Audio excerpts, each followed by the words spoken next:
For starters, we're going on board a small family coupe, in which you may remember I took a couple of my mates for a spin a few years back. The Ford Puma.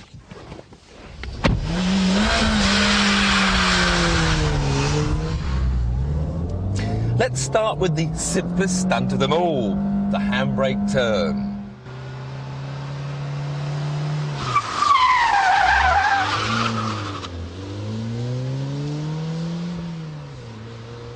First gear, swing the wheel, pull the handbrake, get the clutch, and power out of it. Didn't you quite get that? Swing the wheel, hit the handbrake, get the clutch, and power out of it. Okay, just for you, in slow motion. Build up your speed in first gear, swing the wheel over sharply, yank the handbrake, the rear wheels will lock as the back end slides round, dip the clutch to prevent the engine stalling, now release the handbrake. Then it's foot down on the throttle and power out.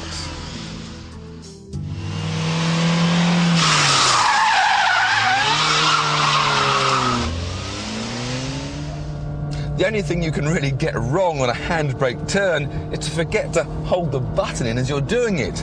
If you do that,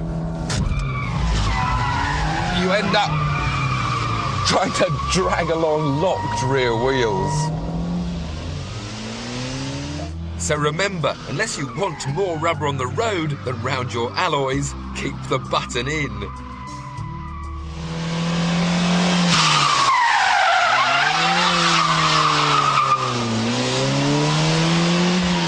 Once you've mastered that, the slightly more difficult version is the 90-degree turn.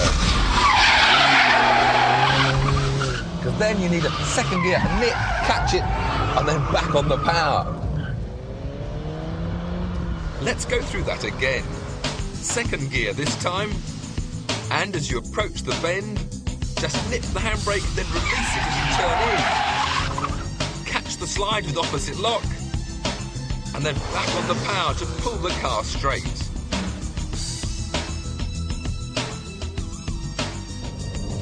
Now, although that may have looked easy, the problem is because you're going faster.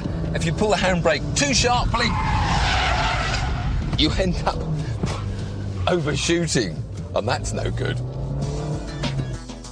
It's simple. Go easy on the handbrake, or you'll end up looking at where you've just come from. Then, if you don't pull it sharp enough,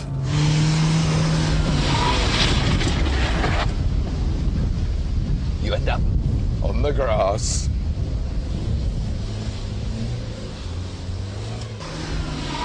Lots of space to run off if you make a mistake is a must.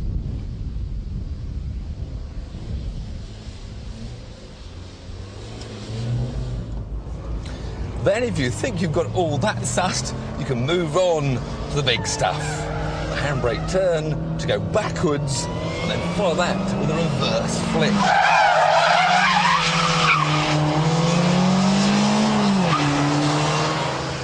So it's first, backwards, reverse, bring up the speed, flick, turn, grab first, and away. So that's a combination of the handbrake turn and the reverse flick. The reverse flick, you need lots of speed in reverse gear before that front will come round. As it comes round, you want to hit the foot brake, get the front wheel swinging back into first gear. It's all go, go, go. Once more.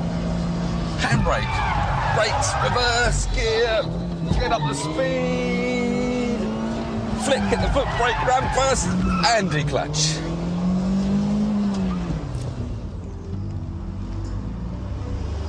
You must build up your speed before flicking the steering wheel and then pulling on the handbrake.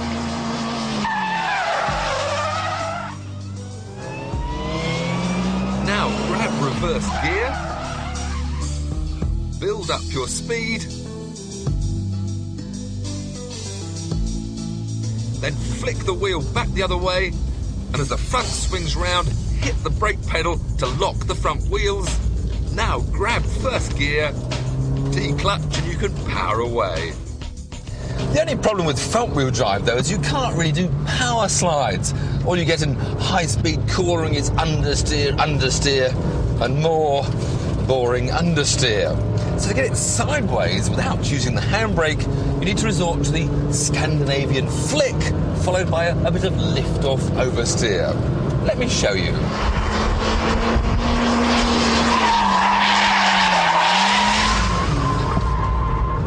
Sort of like that. So we're doing about 65 miles an hour, 70. The thing is, you've got to flick left, then right, let the tail go right out, and then hammer the throttle to bring it straight.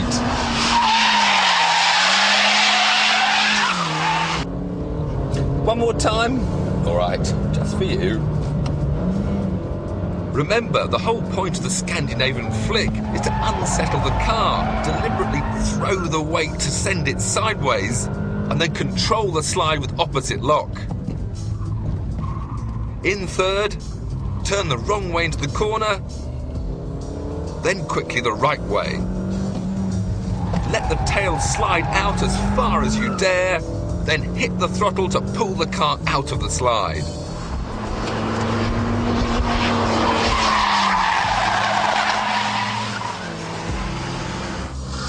So that's the handbrake turn, the 90-degree handbrake turn, the handbrake turn followed by reverse flick,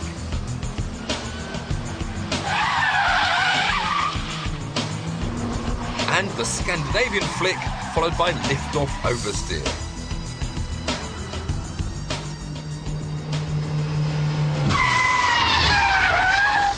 So that's the basics. And now I'd like to introduce someone who's put those manoeuvres together into something of an art form. A former auto test champion whose stunts have graced many a television commercial. Russ Swift.